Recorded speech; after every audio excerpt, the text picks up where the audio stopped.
Hey now, welcome to the RaceGrooves weekend show. Yeah, I don't have a hat on. I actually rarely ever wear a hat nowadays, but I have to wear it for the weekend show because the light's too bright right in front of the camera. And it's not too bad right here. I'm not getting glare. I mean, my head's lighting up, but it's not like glaring. Well, for the weekend show, I thought I would do a little bit something different. Patreon supporters, they already got a sneak peek of this track in action. This is my next track time layout. So if you were on Patreon, you already got a little snippet showing how the track works in action for the intro to this weekend show. I thought I would just kind of talk about some of the parts, some of the things, how I worked on trying to figure out the layout. Later on in the program, we're going to show some Majorette cars. So stick around. Let's go ahead and talk about the layout a little bit. People ask me, how do you come up with these creations? Well, to be honest, this time what I thought, I wanted to use these lift and launch parts. And I thought, you know what, how about I do a 2-lane downhill drag race? I've only done a 2-lane competition a couple times in the past.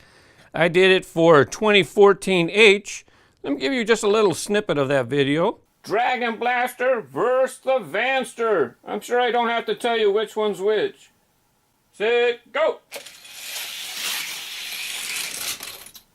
Knockout! Vanster says bye-bye. I used this same track builder 5-lane tower to start that race. I enjoyed that video. It's a little bit harder for me to make those, but I enjoyed it. I did do another 2-lane downhill race, and that was with the Double Dare Snare track set. Normally that uses launchers to start the race, but I did a little downhill race down into this, right into the loop. Let me tell you, that video was tremendously time-consuming to edit. It was so hard to figure out who won each race. I had to have a camera on the finish line and review each and every race to make sure I got the right cars that advanced. So with the next track time video, that's going to appear on the Track Time channel. Remember, they're not on RaceGrooves anymore. The Track Time videos have their own channel, and it will be over there. And I got a camera. I'm doing a little something different with this one. I have a camera right above the 2 lanes. So you'll basically get to see the cars as they shoot out from underneath the camera into the layout. And, you know, recently I reviewed these lift and launch. And my plan was to combine the new ones with the old ones to make a lift and launch track time video. Well, I love these lift and launches. And these work pretty good. Well, it wasn't until I actually started to do my layout. Well, let me go ahead and get to that part. So what did I have to do? First, the cars come down here. They're coming down the middle. Head to head, they race, and then they split off into their own oval. So there's a layout back there, which is exactly the same as this one on this side. It's just flipped. Comes around, hits the first lift. Well, what did I have to do? I have to figure out how much track can I put here to make sure the car makes it to the next lift and launch. Well, guess what? Curves eat up a lot of energy, so they lose momentum, the cars. So I had to make this part rather short to make sure the cars had enough speed to come around. Then I thought, okay, let's just put this lift and launch, and I'll have it come from this one. I'll have it come to that one. Well, you know what I didn't realize is it has these track pieces that stick out to the side, and you can't take them off. It's actually all snapped together. Well, I can't use it because it sticks out. It's in the way of the other lanes. Well, so much for that one. Can't use that. Maybe I can use it for another video in the future. Each side comes into their own lift and launch again. And what I did not realize when I did the review, and you might not even notice it, well, maybe if you have them in your own layout, comes to here, hits this one, comes to here, comes around, goes to that one. I'll get to there in a second. They actually don't lift at the same rate. Some of them, for some reason, go a little bit faster. Some of them go a little bit slower. Maybe the cars are heavier. I don't know. But when you see this track time video, you're going to notice that this one here kind of lifts pretty fast. Well, it's actually turned out to be okay, because that one was a little slower, maybe. This one's a little faster. And it was actually equal. These two turned out to be about equal to these two. So it still wound up to be a fair race. I don't want to give away any secrets, but that's what, actually, I just told you something that's going to happen. Oh, well. So I'm going to stick to this side, so it's a little hard to see. That's a problem with this layout. Well, I'll get to that in a second. So you're going to drop down from here into a kicker loop. So no batteries on this layout. You have a kicker loop. And this is the first time that I use this. Normally it's on a stand, right? Normally this part here is on the top of a stand. Well, it's the first time I use that U-turn in a lower setup. Come into another lift and launch and come down to the finish line. Got this. So I got some parts from several track sets, right? Lift and launch came from one set. This come from another set. Kicker loop, something else. This come from another set. Tracks are from different sets. This one here, you know, these are regular current track builder sets. This higher sidewall track used to be sold by itself, 99 cents each.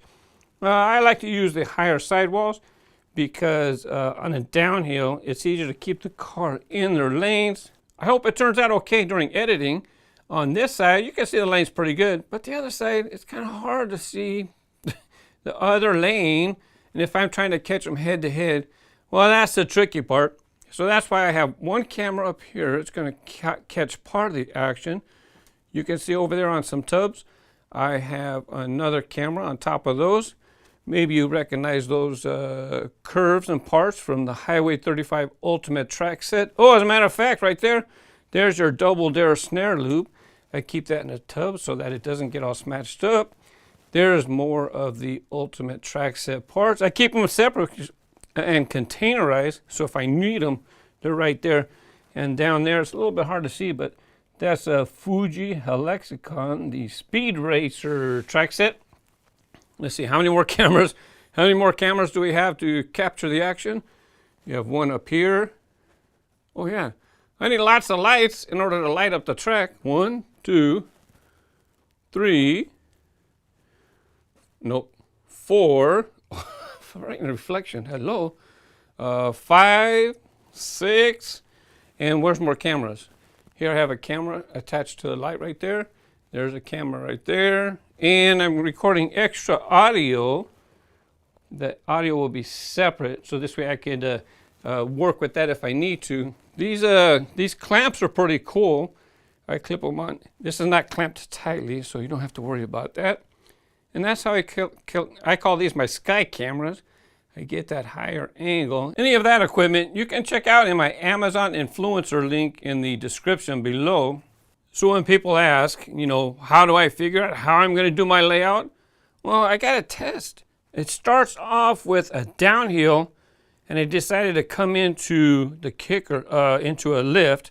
I have to figure out how much track right here so that it keeps the speed.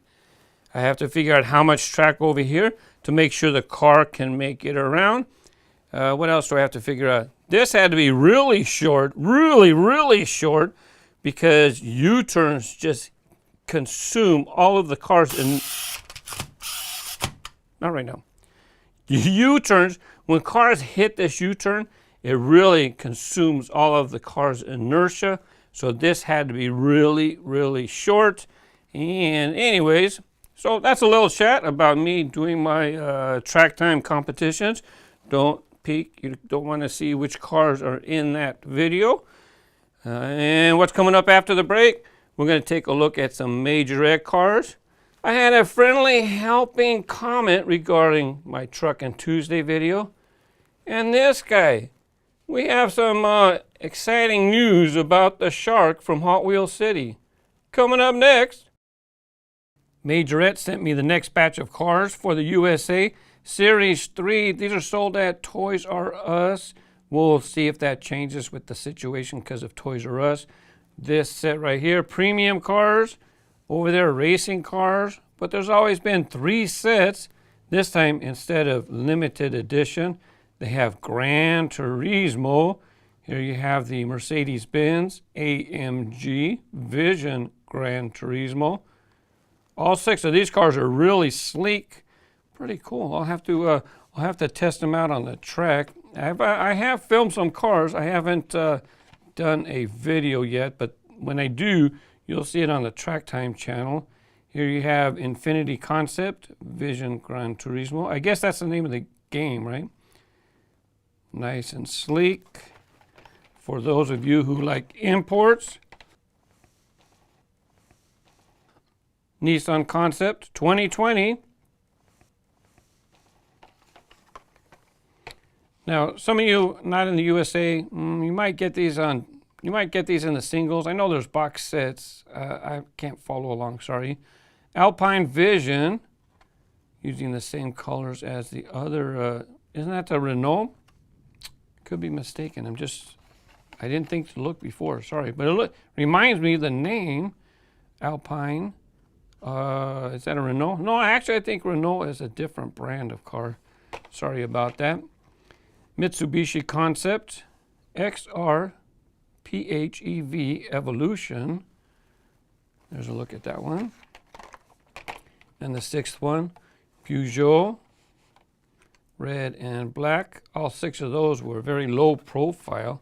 Now let's take a look at, by the way, doesn't look like any of these have opening features. The Gran Turismo, no opening features. And taking a quick look at the base, does not look like they have suspension, because I noticed that if it has an opening and you can see the metal bars, I don't think that these have suspension, but you can let me know. Porsche 911 GT3, part of the premium car segment. As you can see, the premium cars have opening features. There's your opening side doors. And right there on the bottom, you can see like openings and the metal bars.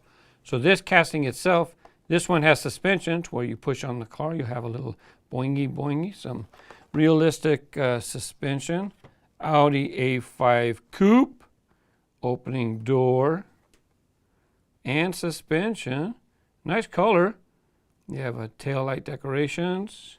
Has plastic inserts for the headlights. Check it out, side view mirrors. Actually, the Porsche had side view mirrors as well.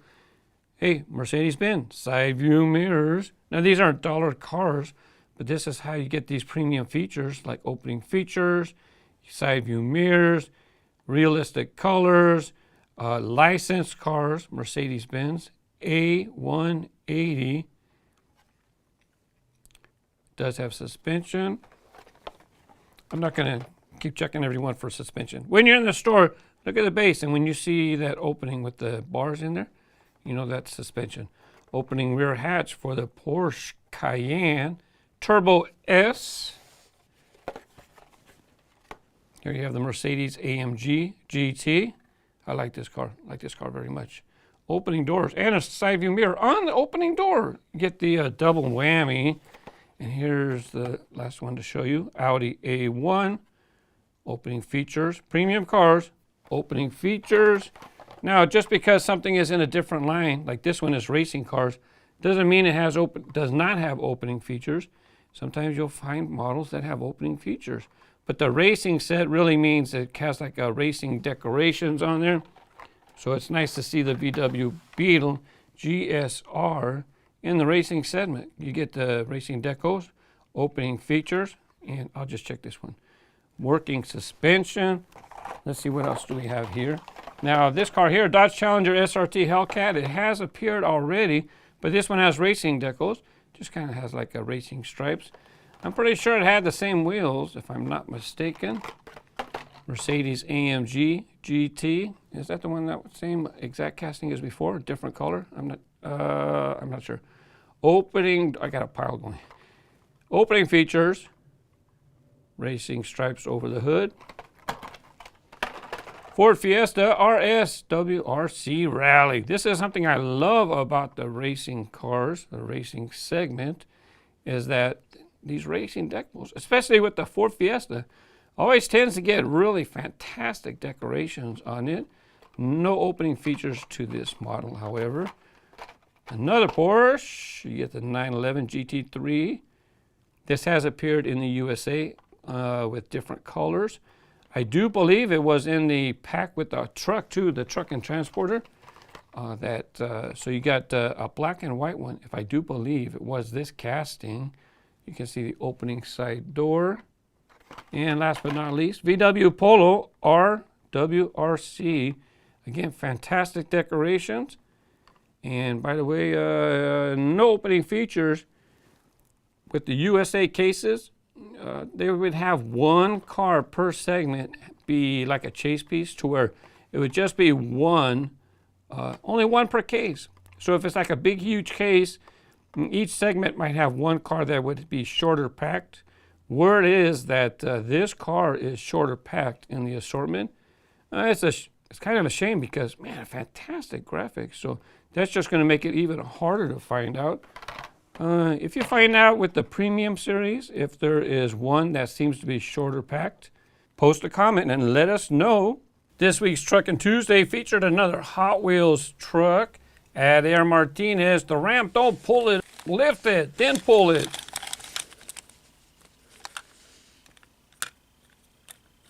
Sure enough, he's right. Thank you. Akmal Asisal, hey Mark.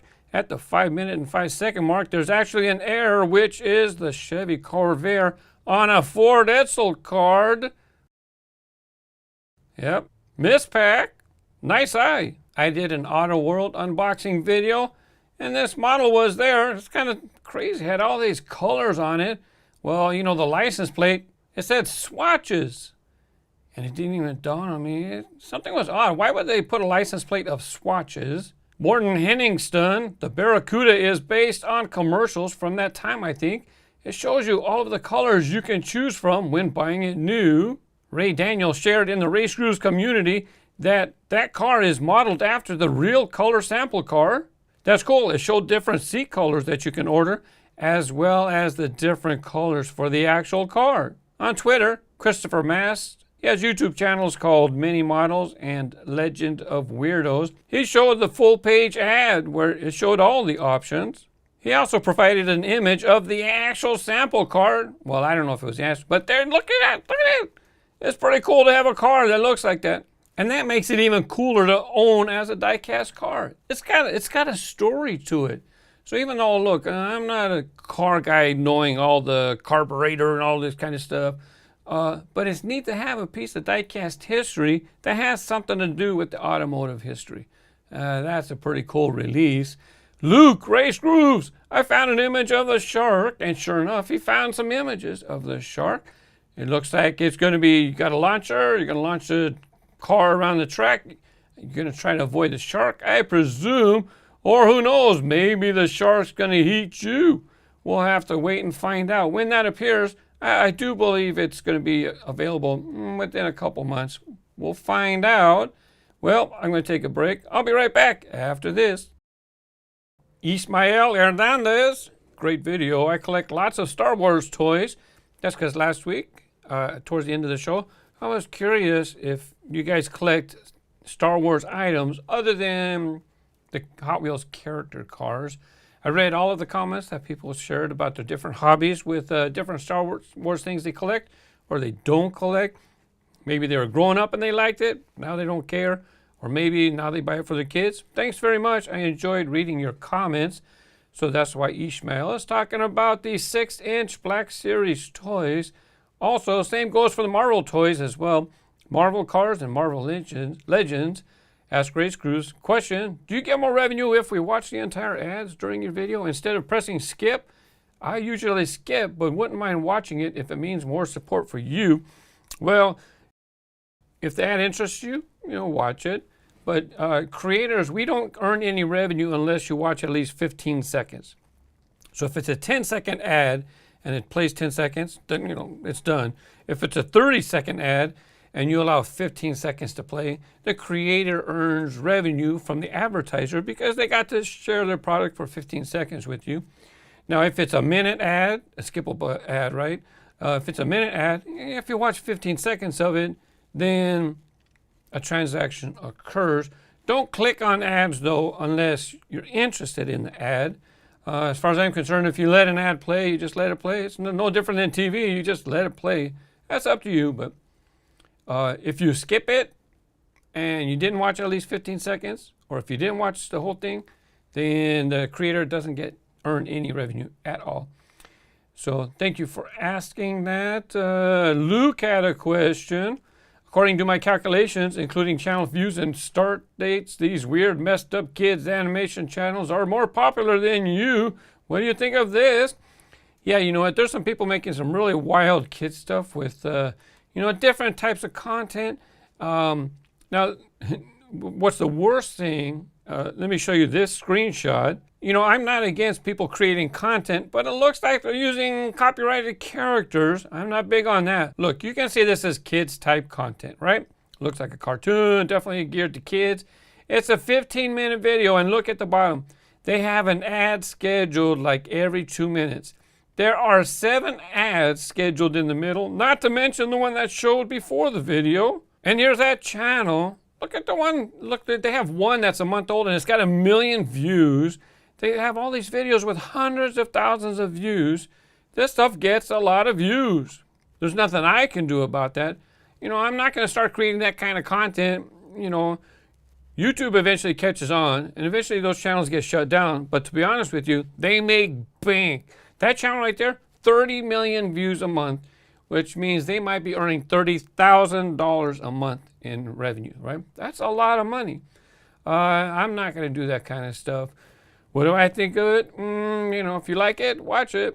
I think it's wrong for people to schedule mid-rolls every 2 minutes for kids' content. That's just wrong.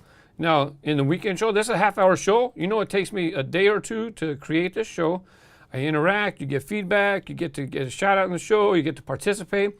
So if I have some mid-rolls and I schedule them naturally, like I can take a break, it's all right? They don't even schedule them naturally in those types of videos. They just 2 minutes, 2. They just shove them right in the middle. To me, that's abusive.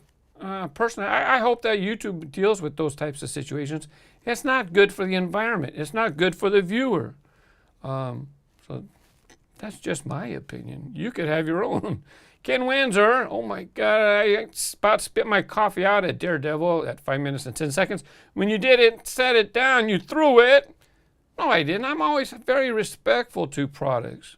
Now, if they were to make this sidewalls taller, so it would be like a channel guiding it down the track, it wouldn't be too bad.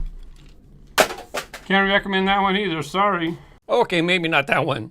I didn't throw it. I just tossed it into the pile I have right here, Now, there's some times in the past when people say, when they know if it's bad, and I say I can't use it, they say, well, can I have it? Well, I need to keep that part because maybe in the future, I need it as a reference for a future video. So I have to keep a hold of the part for future videos. You never know. Simple City, I just recently started watching your videos and I just love them. I've been going back and watching all of your old videos. You said in this video you work for the Postal Service. That's pretty cool. That's what I'm doing right now. I'm a mail carrier. What did you do when you worked there? Did you have a full career there? And do you have any cool postal vehicle die-cast models? Yes, I have lots of postal vehicles, as a matter of fact.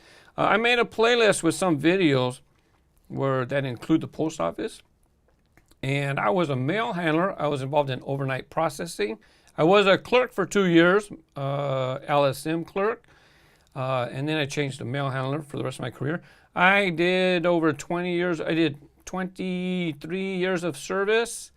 And because my YouTube channel was blowing up and I was over 50 years old, so I had 50 years of age. I had 20 years of service, 50-20. I could just resign. I'm going to apply for retirement later on. Right now, I just quit. I have not applied for my retirement or my pension just yet. And if you'd like to see some of my trucks, I don't have time to review all of my postal trucks because I just don't. But thank you for popping in and happy collecting. Coisas Bicharas. I can't, this is actually Portuguese. This person is from Brazil. I can't pronounce it because I get confused with Portuguese and Spanish, and I don't want to insult the person. So I did translate it, and we asked, what is the cart you like more? And I don't know why Google translates whatever that word is to cart. we know he's asking what car, he or she, what is the kart you like more? So my favorite real car is the Ford GT, the 2005 version. And my favorite fantasy car is Spinebuster for Hot Wheels models. Anna Parada, ask RaceGrooves, what is your most favorite car? I just said. Oh, you didn't know, sorry. And what is your fastest? By the way, for track time, I choose Hollowback. Edit, please. Thanks for answering my lift and launch question. You're welcome. And then lift and launch winds up in track time. So we got a whole bunch of stuff going on with this one comment right here. As far as asking for specific track time requests, it needs to be on that case unboxing video. If Hollowback was in a case and it came out of that case, you can suggest Hollowback on that video. For right now, that's the way, okay? And what is my fastest car? Well, back in the early 70s, Hot Wheels had a model called, oh, I cannot believe all of a sudden, Noodlehead. Had a car named Noodlehead, heavy metal. This is a championship car for downhill racing. It's not a booster car, it's heavy. Kid Random Vlogs, ask RaceGrooves, where do you get your older Hot Wheels things, like playsets from the earlier 2000s and such? I've been collecting since 1998, so a lot of the stuff I bought on my own. I was doing birthday parties for kids. I was using some stuff for the birthday parties, but like other stuff, if I didn't happen to buy it and I want to buy it and I want it nowadays, there's a lot of online sites that you can get it from. I like to use eBay myself, personally. Old phone radio, hashtag. I know you have red lines and you get cases, but you have one of every Hot Wheels? I have almost all of the cars as far as the castings, right? I'm going to guess that I'm missing 30 or 40 castings, right? You know, they get recolored and stuff, but I'm probably only missing 30 or 40 different Hot Wheels that were released in history. Thank you for asking. Gabriel Matheus. Hi, I'm from Brazil. Another person from Brazil. Obrigado. Thank you for watching. Today, he has 12 years. And you know what? When he was 8 years old, he watched me then too. So now he finds my channel again. Congratulations for your work. Hey, Gabriel. So 4 years later, thank you for coming back. I'm glad to see you again. And, you know, that's what happens with YouTube. And I noticed that with my channel. And I'm noticing it a lot right now because people say, hey, you're still there? Yeah, I'm still here. But, you know, that's okay. Welcome back. You know, even just today, Trindo, LOL, I watched this video when I was little. Your channel is a part of my childhood. So Trin grew up watching the videos. I took a break. Now he's back. I don't know if he's going to watch more videos, but he popped in for a moment. Thank you very much. Alexis Della Rosa. That's all you're going to get. Della Rosa. Ask RaceGrooves, have you seen the Hot Wheels 10 connectors pack? I got some packs on my last visit to Toys R Us. I seen those little baggies, track builder baggies with just the blue connectors. I have over 100 of them, so I'm not going to buy them myself. But if you need them, that's what they're there for. So good for you that you got them if you do need them. And on Twitter, Howie Walters, regarding the RaceGrooves weekend show, the viewers who are commenting that you're too old are the same generation that eat laundry soap on camera. Well, maybe. But we got some clowns who are in their 40s, 50s, 60s too. You know, there's people who are disrespectful of all ages. It's just not necessarily the people that do these dumb trends on YouTube. You know, but then again, they shoot their mouth off and they don't think. I was in that position too, long time ago. So I used to work at a drive-in dairy in my later teens, and people will drive up, they'd place their order, I'd go get their stuff, bring it out to their car, and then they'd be on their way. Well, one time a fellow drove up in a convertible car, got him his 2 gallons of milk, whatever it was, and he paid, and he's on his way. And then I tell one of the coworkers, I go, who's that guy I think he is, driving a sports car? And he's like an older person. This is 35 years ago now, about 35. And you know, who does he think he is? He's a kid driving a sports car? And the person who told me said, maybe that's what he wants to drive. So, look, I've been there to where I said things without thinking, but at least if someone says something back, I take the time to listen and think, yeah, he has a point. If that guy wants to drive a sports car, let him drive a sports car. If I want to collect Hot Wheels, let me collect my Hot Wheels, right? It's up to me. So that's why I don't take things too seriously. There's definitely trolls on YouTube. Got that right. There's definitely trolls. To be honest, if I detect they're not worth interacting with, I definitely delete the comment. Sometimes I just ban them. I don't have time. And I have another guy, he keeps popping up on my channels. Now I found another, posted a comment. I replied to him respectfully. But he's already been banned on all my other channels, and so now he's on the last one. It won't be too long before he's banned from that one as well, you know. Kyle Baxter, lightsaber. What are you talking about lightsaber for? Just lightsaber, out of the blue. Well, that's because when I talked about Star Wars last week, I said, all of a sudden I started talking, what do you guys collect? Do you buy, I couldn't even think of the name. It's like, lightsaber. Yeah, of course I know. Like, thank you, everybody. It's okay if you poke fun at me for that. That's no big deal. Thank you, everybody. Matthew Ling. Anybody else count how many times Mark changes his hat? Very clever, Mark. Anyway, this news makes me sad, even in my mid-30s, because without Toys R Us, this means I will no longer be able to be a Toys R Us kid. I'm still going to buy Hot Wheels cars for my boys, though, and continue watching your channel. Keep up the great work. Well, Toys R Us, you know, not so good. We've talked about it. Don't want to belabor it too much. You never know. Someone could still swoop in and maybe buy 200 stores instead of all 800. Things could happen. Not only that, guess what? Somebody bought the name for, acquired the name for KB Toys. KB Toys might be coming back. What you think about that? I think the Toys R Us name has a lot more value than KB Toys. But it's important if we can get a toy store so that we can walk into a store and it's toys. That's what you go for, toys. Lots of toys, lots of different toys. Why? Because, you know, when you go to other major stores, right? Do you see Greenlight? Do you see Johnny Lightning? Do you see M2? There's all these other diecast brands that are cool to collect as well. Well, Toys R Us carried all those. So if Toys R Us is leaving, where are we going to get that stuff? Hopefully somebody like KB Toys pops back. We will see. And if they do pop up, I'll off the pegs, I'll go over there to find my stuff as well. And if I can find something interesting, I'll do an off the pegs video. We will see. And on the note with Toys R Us, Shiro Kaji.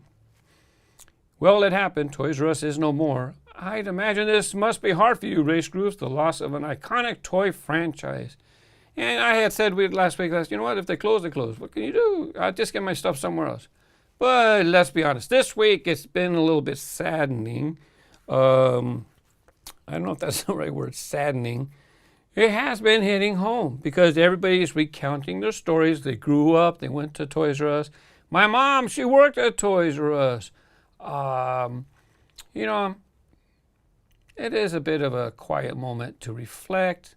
It is unfortunate, but it's something that we don't have control over. What can I say? To be honest, so if you can't find stuff in the stores and if you don't have locations, you can always start to acquire older vintage models, right? There's online stores and online sites that sell cars. Well, maybe you don't get the 20 newest cars every month from so-and-so. Maybe you spend $20 on that nice piece of diecast history. There's still plenty of stuff out there to collect as far as that goes. And people move in and out of hobbies all the time. Just like I talked earlier, someone used to watch my videos, they're gone, now they're back.